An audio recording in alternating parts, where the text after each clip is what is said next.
A very good morning to you. Thanks for staying with us on AM Live. I'm Smriti Vidyathi. This is a slightly extended version of our interview this morning. And today I'll be speaking to three guests about a rather interesting topic, and that is the tobacco excise tax adjustment proposal for the financial year that is 2018-2019. And with me here in studio, I've got three guests from the International Institute for Legislative Affairs. Ladies and gentlemen, thanks very much for joining us this morning. To my extreme left, there is Rogers Kidia, the Program Officer at the International Institute for Legislative Affairs. Beside him, Emma Wanyoni, the Chief Executive Officer, and also beside her is Mr. Vincent Kimosop, a Director and a Policy Analyst at Sovereign Insight. Thanks very much for being with us this morning. Now, as I mentioned, this topic is about the adjustment of the tobacco excise tax, those proposals. Let me begin perhaps with you, Vincent. Why is this an important topic in the first place? Why does it matter? Thanks for having us. It matters because of when you look at the Constitution, Article 43, it says that Kenyans deserve, every Kenyan deserves the highest standard of attainable health. And you will realize that health, for that to be delivered, you need political and economic policies that are supportive of health. Over 70,000 researches done globally shows that consumption of tobacco products is injurious to human health. And when you look at the global community came together in 2005 and actually ratified a protocol saying that we have to do something about tobacco consumption. That's the Framework Convention on Tobacco Control. In 2007, we came as a country when Charity Ngilu was minister, and the Tobacco Control Act was passed. Section 12 of that act says that requires the use of tax and price policies to reduce consumption. Now, you know, in economics, the higher the demand, of course, you know, the higher the price. Right. And if you tax, therefore, it becomes unaffordable, particularly for young people, and also it also reduces the consumption of this product by those who are of lower economic ability. I don't want to use the term poor because of dignity of people. So it is important because of the effect of tobacco consumption to a country's economy. All right, and Emma, what sort of products are we talking about? When one thinks of tobacco, you automatically perhaps think cigarettes, but there are other products as well that contain tobacco. So what exactly are we talking about here? When we're talking about tobacco, and thanks for having us this morning, we are talking about the whole range of tobacco products and not just cigarettes. We are talking about the smoked products, which are cigarettes. Then we have other newer products like e-cigarettes. We are also talking about products that are not smoked, that are consumed maybe orally through the mouth, chewed tobacco, for example. And we are also talking about newer products that are coming into the market. For example, we are having vaping products that are coming especially from the West. So it's really a whole range of tobacco products. And if you look at the definition of tobacco product in the Tobacco Control Act, it really covers the whole range of tobacco products that you can think of. It only happens that cigarettes happen to be the highest consumed products in the market, but generally we are speaking about all tobacco products that you can think of. All right, and Rogers, what is the consumption of tobacco like in Kenya? Where do we stand? Do a lot of our young and old people consume tobacco products? Because of course, as Vincent said, the issue here mainly is to protect Kenyans and ensure that they have good health. But how bad are Kenyans with consuming tobacco? Thank you for having us again. There was a survey done in 2014. It's called Global Adult Survey, Tobacco Survey in Kenya. And the statistics show that we are at 13% in terms of Kenyans who are smoking. And part of that is because of culture, it's because of advertisement that was there in the past. But the issue has been that most men are the ones who are smoking compared to the ladies. And we are grateful, for example, the issue of shisha was banned last year actually, and because it was now bringing the other scale up, because now the ladies were taking more to that consumption. Yes, so 13%, and there's that 2.5% that is mostly ladies, and then generally is 13%. And again, just to still provide a little bit more context on why this is so important, how damaging is tobacco for one's health? Okay, when we talk about tobacco and the damage, actually, generally speaking, the only place, maybe if I'm talking to a Kenyan, the only place that you not fear that you'll be injured or you'll not be harmed by tobacco is only your earlobe. Otherwise, everywhere else, be it mouth, your head, from the toes, there are so many injurious causes of smoking tobacco. And I think the biggest of all is lung cancer, because 80% globally of cancer deaths are directly connected to smoking tobacco. And tobacco products are considered as the major risk factor for the 4 major non-communicable diseases. We are talking about cancers, we are talking about cardiovascular diseases, we are talking about stroke. So such things, the constant risk factor for all these causes is tobacco. Okay. Now, as you said, Vincent, there are, well, I suppose there are various ways in which the government and various organizations are trying to curb the use of tobacco. But as you mentioned, taxing tobacco products is one way. Paint a picture of where we stand at the moment with regard to the taxation and excise tax of tobacco products. We made a misstep in 2016 as far as getting the taxation of cigarettes specifically, because that is over 90% of the tobacco consumed in the country. Cigarettes constitutes the 90. The others are the smokeless, the shisha. So it means, therefore, if you get a policy that nets the 90%, you are most likely to have more impact in terms of reducing consumption. Now, we've traveled through a journey in terms of the use of fiscal, that is the tax policy, to reduce consumption from the 90s. Now, when the Framework Convention was passed, there are guidelines that came in, and one of the guidelines requires that simplify how you tax cigarettes. Let it be very easy, so that a factory produces like, let me say 1 billion cigarettes, it's very easy to know that if 10% of them are meant to go to tax, the Kenya Revenue Authority can easily, we can easily understand and calculate. Now, in 2015, we were a benchmark globally on the use of tax and fiscal, or the tax policy to reduce consumption. We made, there was a law that was passed that simplified cigarettes, whereby for every 1,000 cigarettes, it's called a meal. 1,000 is called a meal. Okay. We were charging, we moved from 1,200 shillings to 2,500, meaning that if you, as in for 100 shillings, 25, for 10 shillings, maybe 2.5 cents.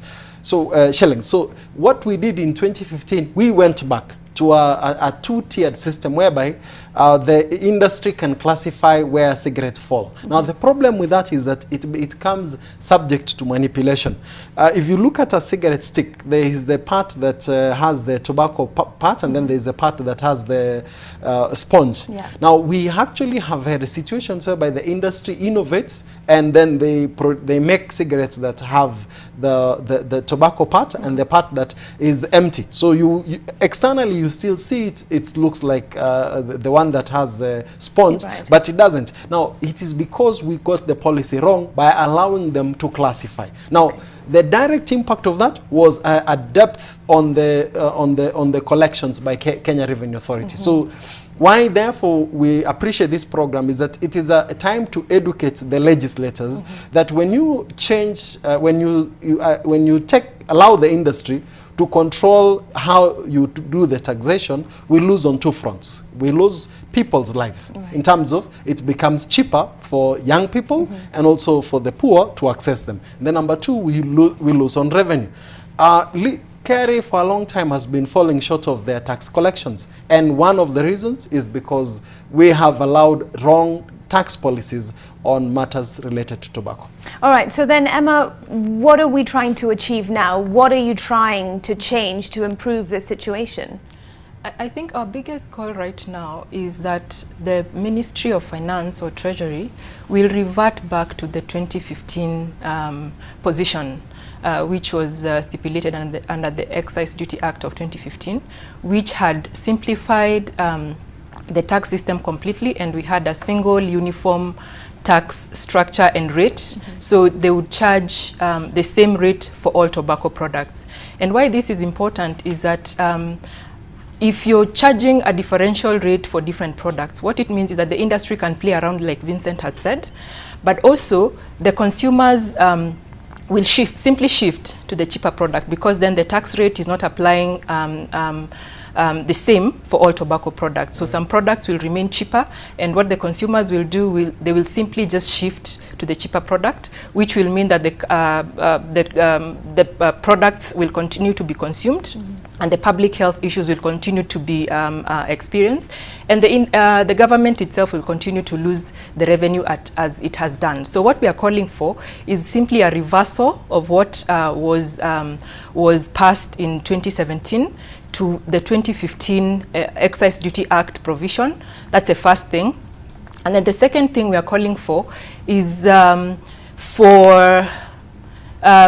it's the reversal, but also the increase of the rate. Because obviously at where we are right now, at 2,500 per 1,000 sticks is not adequate to incentivize tobacco users to stop. Right. Therefore, we are asking for an increase of the rate to ensure that we are not just collecting revenue from it, but we are also achieving the public health goals of reducing consumption by tobacco users. So those are the two main things that we are asking for. All right. Well, Rogers, Emma said that we're simply asking for, but how simple is this really? No doubt something like this will face a lot of resistance. And if that is the case, who would be resisting such a move? Let me actually even continue that thought, because there's something that is very important when we are talking about policy, and that is trade-offs. Just like someone at home will decide, today I have this fixed amount of money, I'm going to decide on fixing this for this and this. So there are trade-offs. Yeah. And what we are talking about here is a trade-off between business and public health. And when we come to government, the focus should always be the Kenyan first. Sure. And the issue, for example, NACADA will put two things in all of their policy documents. One is tobacco, and two is alcohol. Why? Because they say that those two are the gateways for the hard drugs. So when you talk about heroin, cocaine, most of the young people usually start with a sniff first of cigarette. So it's actually a bigger problem than we think. And this year, in January, when we are receiving sector reports from different government ministries, the Ministry of Health actually reported that last year, 2017, we had 55% of bed capacity in Kenya was simply because of non-communicable diseases. And we've talked about here that the four main non-communicable diseases in Kenya is actually caused mostly by tobacco consumption. So now coming to the issue of trade-offs again, we read last week, and the complaints of the industry has been constant, and they reported last month that they had a dip, 21% dip in terms of revenues. And so they were asking that the government should be more considerate in terms of taxation. Now, this is the issue. The Ministry of Health again reported that they had the estimate that was provided by the Treasury for this year in terms of allocation for the Ministry of Health, Finance Health, was 71 billion shillings. What they were requesting is 115 billion shillings. Right. And statistics show that for every 1 shilling that is received as revenue to government, 3 shillings is used to mitigate the results of that. So we understand that is actually a matter of trade-offs, and we are asking the government to consider this because it's for the public good. Yes. I think, let me add Sure. the problem actually is with the legislature.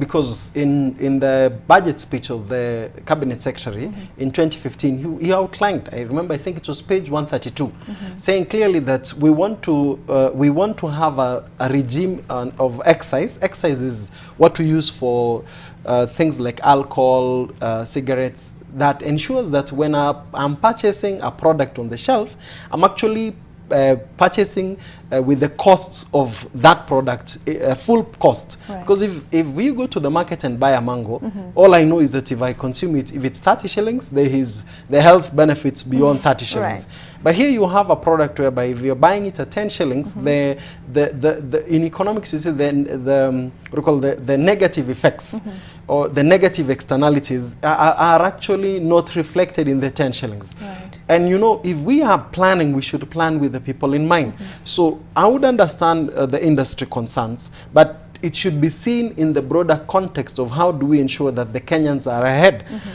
Because if you have products that are increasingly becoming cheaper, like there is a research document I was reading, and the prices of cigarettes in 1992 and the prices of cigarettes, for example, in last year, like 2010 duration, they are increasingly becoming cheaper because of the effects of inflation. Right. So one of the recommendations that we would put on the table is that even though you increase prices and tax tobacco products equally and ensure that they reflect in the prices, over time also ensure that you provide for inflation adjustment. Right. So that you don't have the benefits or your taxes being worn out by the effects of inflation.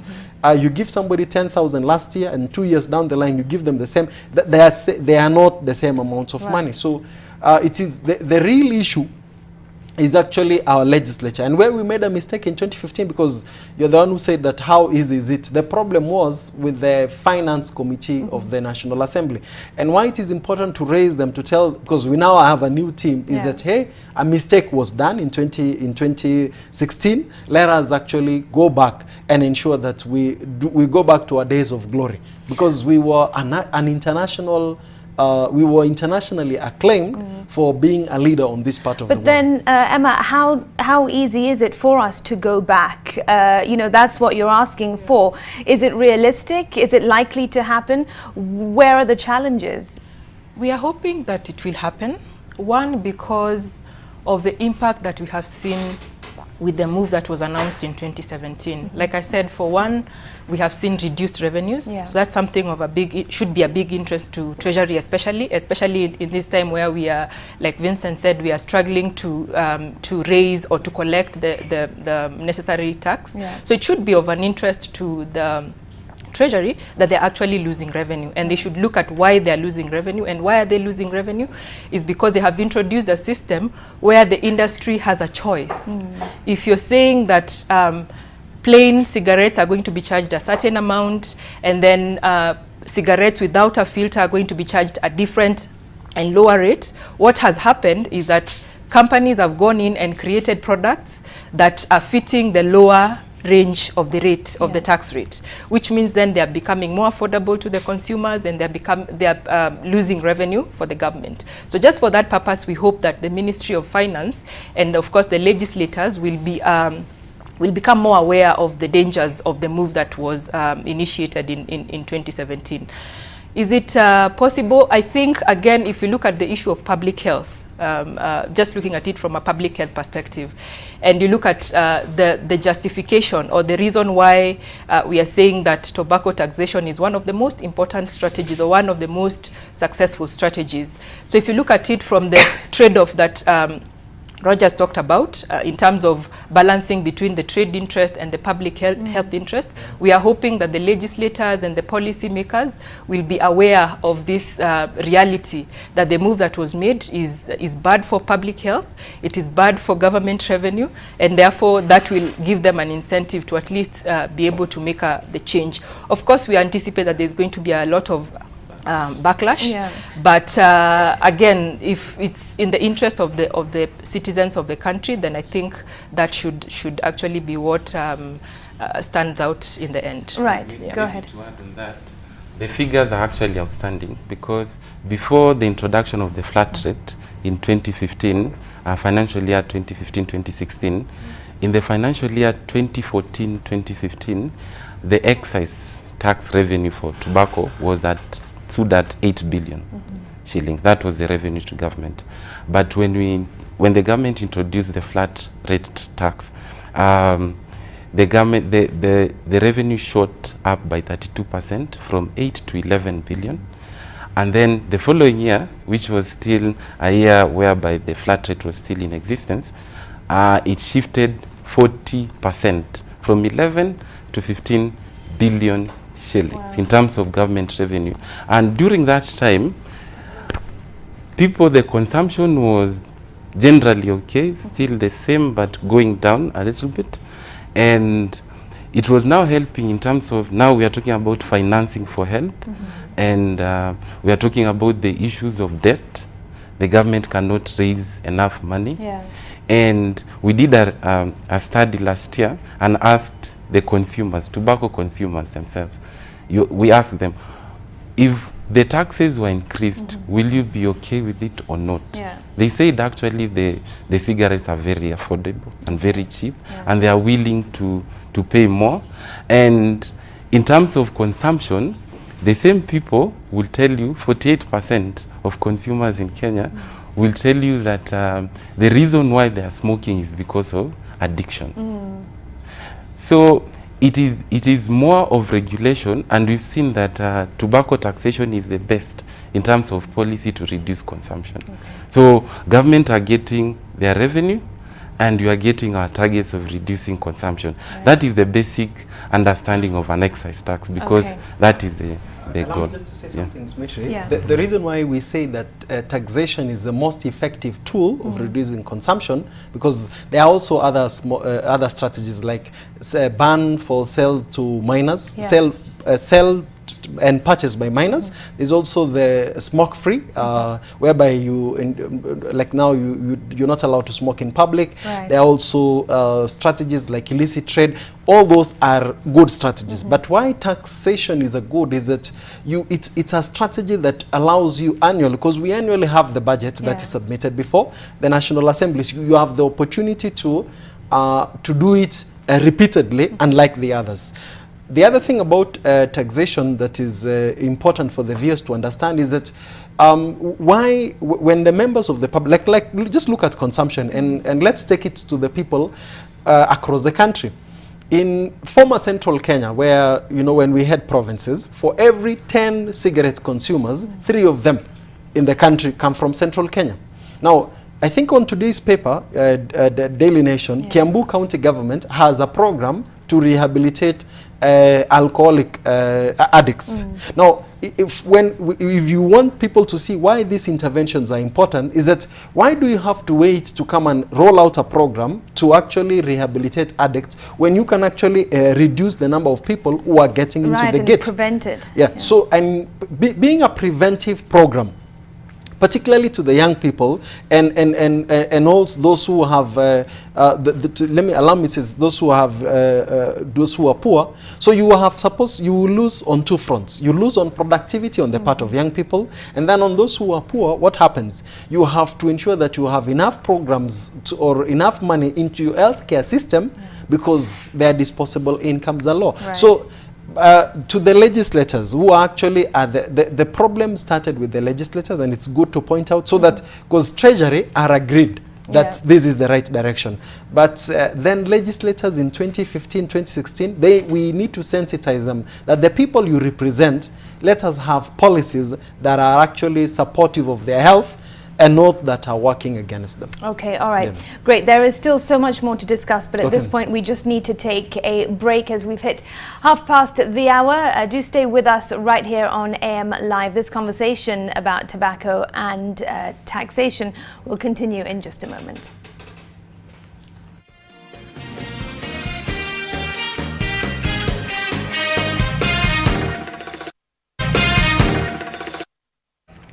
All right, welcome back and thanks for staying with us this morning on AM Live as we discuss tobacco excise tax adjustment proposals for the financial year 2018-2019. But in addition to that, we're looking at the bigger picture. Really, what does this mean for you? With me in studio, I still have Rogers and Emma. They are from the International Institute for Legislative Affairs, and also Vincent. He is from the Sovereign Insight. Thanks for staying with us this morning. Let's pick up about the point that was being made that we need to care about Kenyans' health when it comes to tobacco. But really, Emma, does the industry care? The industry that makes cigarettes and all these tobacco products, really, do they care? I don't think they do, because first and foremost, tobacco is one of those products we normally say it's the only consumer product which will kill you, irrespective of how you use it, if you use it the way the manufacturer anticipates for you to use it. So the very fact that they are creating a product that is harmful to the health of the people, it's harmful to the environment, it's harmful to the economy of the individual as well as the economy of the country, that makes me believe that they don't care. Another reason why I think that they don't care is because of the strategies that they have used to oppose policies at work. So every time we have come up with a strategy, whether it's in taxation or it's in a general tobacco control policy, they will always attempt to interfere. I'll give you a good example. When we were developing the National Tobacco Control Act, it took about 13 years for the act to pass through the National Assembly, because every time it came up, there was a meeting at the coast or something happens and it would never come up in the House. So it took that long for the act to be passed. And the strategies they have used are not just limited to Kenya. They have used the same strategies all around the world. If you look at countries like Canada, Australia, countries where they are well ahead of Kenya in terms of tobacco control policy, they have had to fight the industry now and again, either through the processes of developing the policies and legislation, or even through the courts of law. So from the actions that we have seen the industry taking, both at the national level and at the global level, I don't think that they do care about the interests of Kenyans, because if they did, then yeah. So will this make it a lot harder to achieve what you're trying to achieve? Yeah, definitely, because learning from the examples that I've just given you, the process of coming up with the act, the process that we are in right now, for example, we have tobacco control regulations that have been challenged in court. So that means that a huge part of those regulations cannot be implemented. So we anticipate that it's going to be a big fight, and it has been a big fight to get some of these policies across. But we are prepared, because we believe that what we are pushing for is something that is good for the people. And once we get the policy makers and the legislators to see the point that we are trying to make, then we believe that they are going to make the right choice. All right. And Rogers, this move would, of course, benefit the consumers in terms of health, perhaps not their pockets. But what impact would this proposal have on tobacco farmers? Okay. I think when we discuss policy, the basic thing is usually it has to be evidence-based. And what we've done as an organization is constantly doing research and finding out the answers to these emerging questions. And one of the main questions has been, when we talk about taxation and tobacco control, what does that mean to the farmer? Yeah. Now, the main growing areas in Kenya, tobacco growing areas in Kenya, is Nyanza, the former Migori County, and some parts of Eastern. And generally, from our research and just doing comparison, if you do comparison between what the farmers are getting tobacco in the same region compared to other produce, tobacco always comes lowest in terms of returns. And just there was a research done by an East African consortium that found out that most tobacco farmers are not well off compared to both the region and also other countries. So Kenyans are not paid well in terms of farmers, and when you just go and check even the development, the housing, they're not doing well.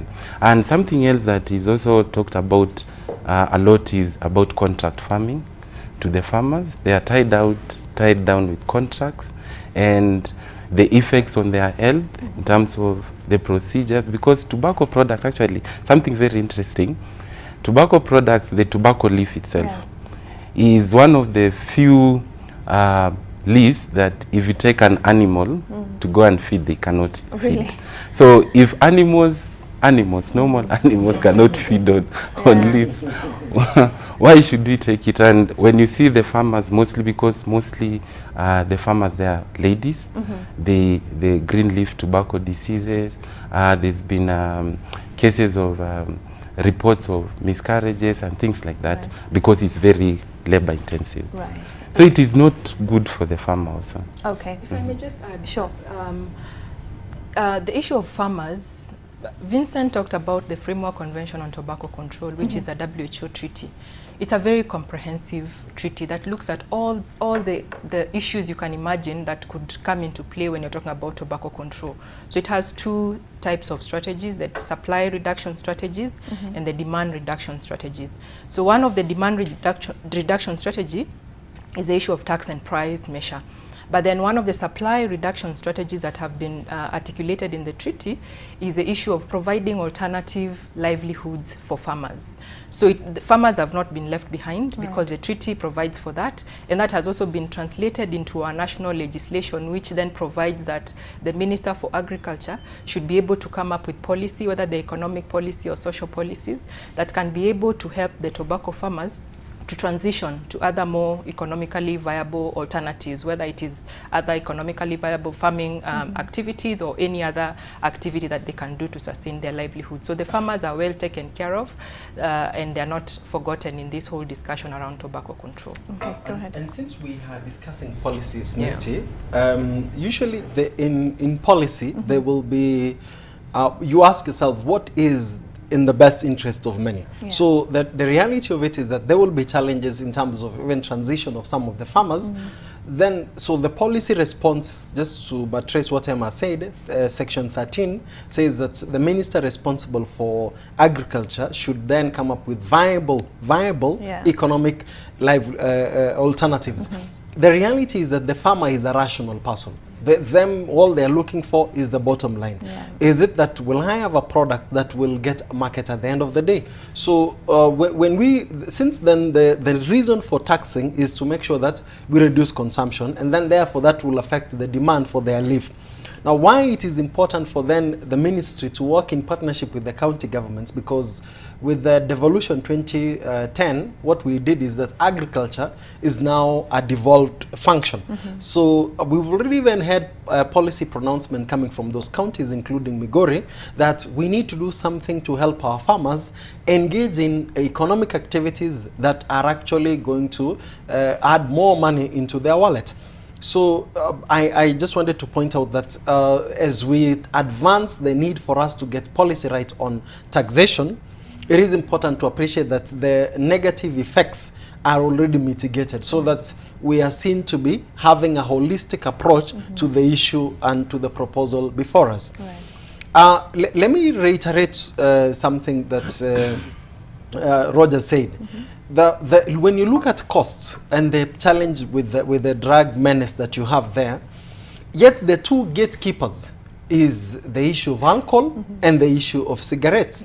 Now, I think it is important then if you close on the gates so that people or young people don't get into it, you actually are even saving more monies from the same budgets that at the national and the county level would go into other things.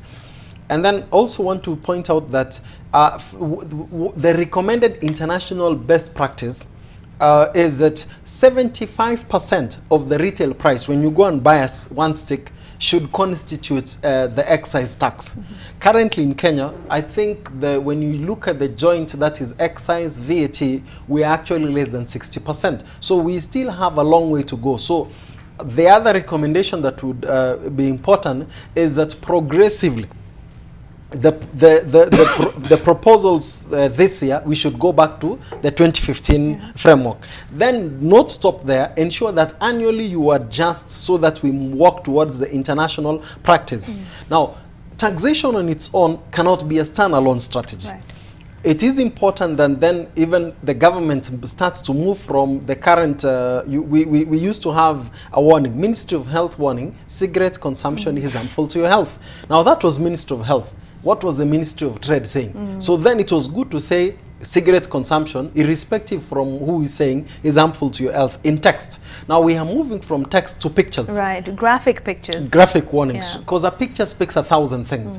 Now, after that, you don't also stop there. The Ministry of Health needs to engage the National Assembly so that we move towards what you call plain packaging. Because what has happened is that over time, the industry has realized that when you remove advertisement, when we don't have sponsorship, and we don't have programs that we can promote our products, the last frontier for advertising is the pack. So you will find if you buy maybe like cigarette Y, let's just say Roster or Supermatch, the pack is used as a frontier for advertising. Yet the product inside there, if you ask a consumer, they cannot differentiate them. So it is important that we now have what we call plain packaging, as we see working in the store. Okay, all right. I want us to move on now to the illicit trade in tobacco, because there does exist an illicit trade. What impact would increasing tax have on this trade, Emma? Well, the issue of illicit trade is critical in this tax debate, mostly because it is one of the biggest arguments that the industry will use to oppose tax proposals. But when you look at illicit trade, what is illicit trade in tobacco? What are illicit products? I think these are products that are in the market but do not comply with the law. So there are three kinds of scenarios where you can have illicit trade. One is the issue of contraband, where you have either imported products or local products that have either been under-declared or undeclared, and therefore the government is receiving less revenue than they should. And then we do have what are called counterfeit products. Counterfeit products, of course, are those that have been created without the authority of the original manufacturer, and they're supposed to pass off as the original product. And sometimes, or most times, are sold at a lesser price and become more affordable to the consumers. And then we have the issue of diverted products, which are products that are produced locally, intended for export, but then they reach either Malaba or Busia border, and then they come back into the country. They have not paid the tax because they were intended for export, and therefore, again, the government loses revenue. So if you look at those three components of illicit trade, in Kenya, we mostly have either the contraband or the diverted products. And if you look at the beneficiaries of that, actually the industry itself. So what we have found from research from around the world is that most of the illicit trade around the world is actually driven by the industry itself, because they benefit from that. But why it's important is because then if we are able to have cheaper products that have not paid tax in the market, again, we are going back to the same problem that we talked about, that it's more accessible to the consumers, they can get it at a cheaper price. And then, of course, the government is losing revenue. So it has the same impact as the issue of taxation, and it actually sort of diverts or defeats the objective of tax and price policy, because then the government is not able to get the results that it wants to achieve with tax and price policies. Okay, Rogers, if I'm not mistaken, earlier you made a point that some consumers had said that if the price went up, they would still pay for cigarettes. Is that correct? Yes. So where then is the proof that if the tax is increased on these products, people would consume the products less and then their health would benefit? First of all, in terms of figures, since 2015, when the taxes were increased, the 2 years that the system was in existence, there was a 17% drop. In terms of consumption, straight consumption. So directly, that is a show. But in terms of theoretical and also theoretical data, we have it's something called elasticity. A change, if you change price, how much in form of demand will change. So in terms of elasticity, if you increase price by 10%, what you expect at the minimum is 5% decrease in terms of consumption. That is based on research and data. And something else, there are 3 categories of people, mainly in terms of when you describe a consumer of tobacco. The first one is a starter, or someone who is starting to pick the habit of smoking. And those people, they don't have a problem of switching. But now we have the second part, which is now that I was talking about, the addicts. They're addicted, so they are dependent on the product, and most of them are actually would advise someone else that please don't take this habit, because they have those euphoria, they are dependent on that. So that category of the people who are starting, and mostly are the young people, and they are very flexible in terms of their finances, disposable income. So those people are very easy to switch. So this policy is targeted to the young people. Secondly, are the poor. So you'll find those people who are poor, and even if they are addicted, when you increase the price, they will have to make a choice. So the issue of trade-off, someone will decide, do I buy bread for my family, or do I buy cigarette? And that will help. Now when you have a good helpline, such people will call and say, I really want to quit, because maybe the wife will say, hey, ujeleta pesa ya sapa. So it will enable those people now to switch. And finally, the issue of when you increase the price, the people that are also targeted are people that in that category of the young, the poor, and those people who have the willing heart to switch. Okay, and moving forward, Vincent, how do various institutes or Sovereign Insight, for example, hope to achieve this change, this tax proposal? I think the first is because we are into the public policy space as experts. When we see the right policies implemented, it's our pride and joy as a think tank to see that a country is moving towards best practice, because when we get policy right, it actually it acts as a benchmark for the rest. On health, we are getting it right on this dimension. So that is the dimension that we look at it, because when a country is well governed, I think I don't know if it would be right to quote Maraga in this context when he says that the greatness of a nation is fidelity to the Constitution, adherence to the rule of law, and above all, the fear of God. So, of course, he spoke as a lawyer. But I think for us, if you get your policies right as a country, it is important. KRA will function and function well. Your public health systems will function and give you the response that you'd want. And that's why I pointed out that we are not having a discussion in isolation by saying that, hey, if you only have taxes going up, there are ramifications. Now, those ramifications need to be handled and addressed very well, so that at the end of the day, you have a well-governed and a well-functioning society. Australia, I'm giving them as an example, is that they can be able to show the results of their policy interventions. And we've had policy interventions in the past that have actually moved things into the right direction. We don't want to be hearing Kerry coming to us and telling us we have had revenue shortfalls. And yet we can see clearly, we told him, if you don't get this policy right, what will happen? You will bring back the same results. Look at even the current discussion around the interest rates, the capping of interest rates. You can see already there are warnings of the impacts of it on the uptake of credit on the part of SMEs. And what are we seeing? Very soon, but we will have to revisit that conversation. So it is good to see a society that listens to reason, that listens to experts, and actually seeks to get its things right. I'm sure as a journalist, most of the time you hear people saying the Constitution, quoting, as in everybody's, I even have a copy here I found.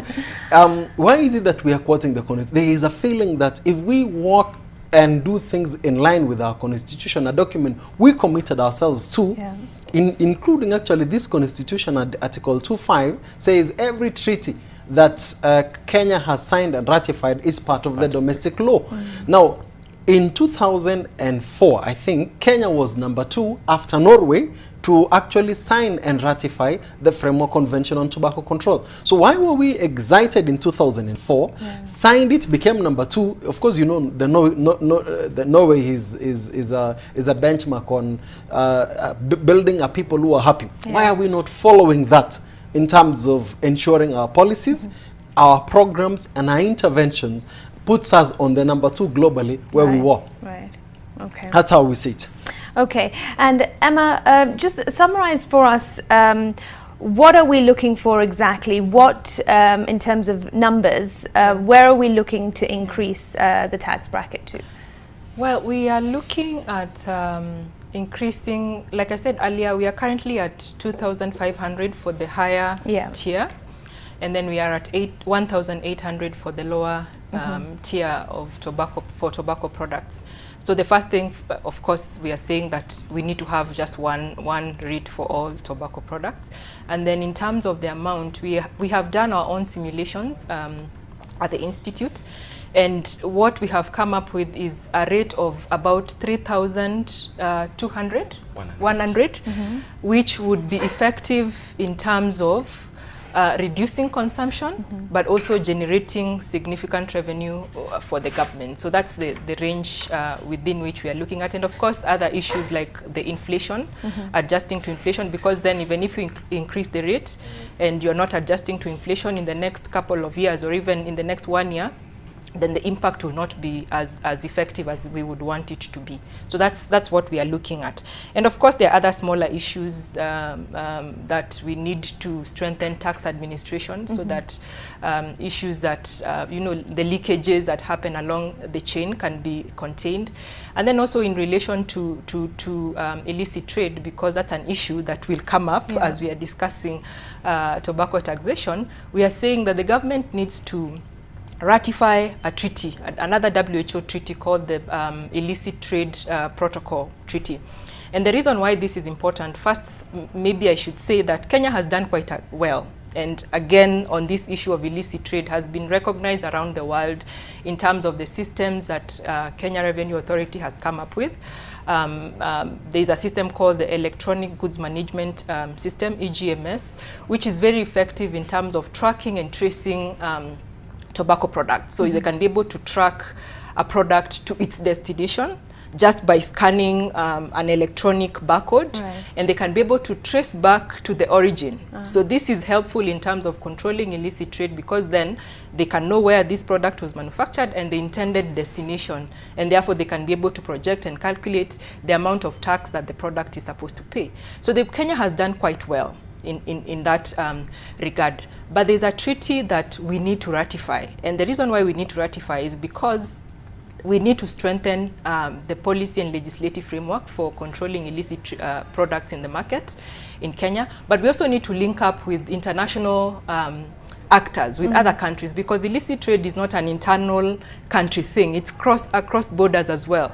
So you will find products that are destined to go to Uganda that are still ending up in Kenya because of they are being diverted into the market. So unless we have that platform to have that cross-country engagement, then we are going to lose out. And that's why it's important that we ratify that treaty and we strengthen our own tax system to ensure that it's serving the purpose that it's supposed to serve. All right, and just before we close, Rogers, how close or far are we in achieving this? What are the next steps and how long might this take?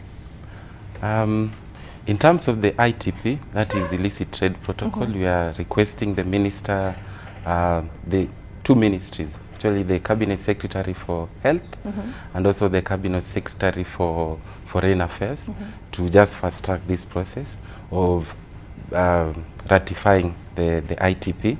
Then in terms of, specifically in terms of the tobacco tax policy, before the budget is ready in 2 months or 3 months, we are requesting the minister to include that adjustment, that we go back to the system that we had before, and if possible, and this is something that we've said concerning the simulation. The simulation takes care of the issues of affordability. We want to take care because as incomes are rising, the cigarettes are becoming cheaper, and they are causing something called artificial demand, whereby because of it is accessible, people, you go to the shop and you see this cigarette is so cheap, it creates an artificial demand, whereby you want to go and pick it and go and smoke it. So those are the things that the simulation is trying to address, and also smoking prevalence, that we want to reduce the numbers of people who are smoking in this country and protect the future of our young people. All right, and just a quick yes, I assume the response is yes, but are you optimistic that indeed these changes will happen, Vincent? There is no option. Okay. Yeah, there is no option. We are very optimistic because, of course, you've seen the harms that the previous proposals have done. Sure. Yes. And I'm very optimistic, and I would say this, that the cigarette industries are like a jilted lover, whereby when you look at them, they are very interesting, nice, but when they marry you, when they show the true self, they are very bad. And now it is good for now the people, like we had in the society, to vet. Yeah. So the vetting is now through tax and such policies, so that we can regulate what people are taking. All right. Yes. Okay. Thank you all so much for joining us on AM Live this morning. A pleasure to have you with us. Rogers Kidia, the Program Officer at the International Institute for Legislative Affairs, and beside him, Emma Wanyoni. She is the Chief Executive Officer at the International Institute for Legislative Affairs, and beside her, Vincent Kimosop. He is the Director Policy Analyst at Sovereign Insight. Thanks once again. All right, this morning we have been discussing the tobacco excise tax adjustment proposals for the year 2018-2019. Lots to consider, and of course remember that really health is wealth, and that really is all that matters. So if you are a consumer, do think twice. All right, we will no doubt be following up this discussion as the financial year moves forward. But for now, that's where we leave it on AM Live. Thanks very much for watching. Do stay with us. I'm Smriti Vidyarthi, and I'll be back at 11 o'clock with NTV Today. Bye-bye for now.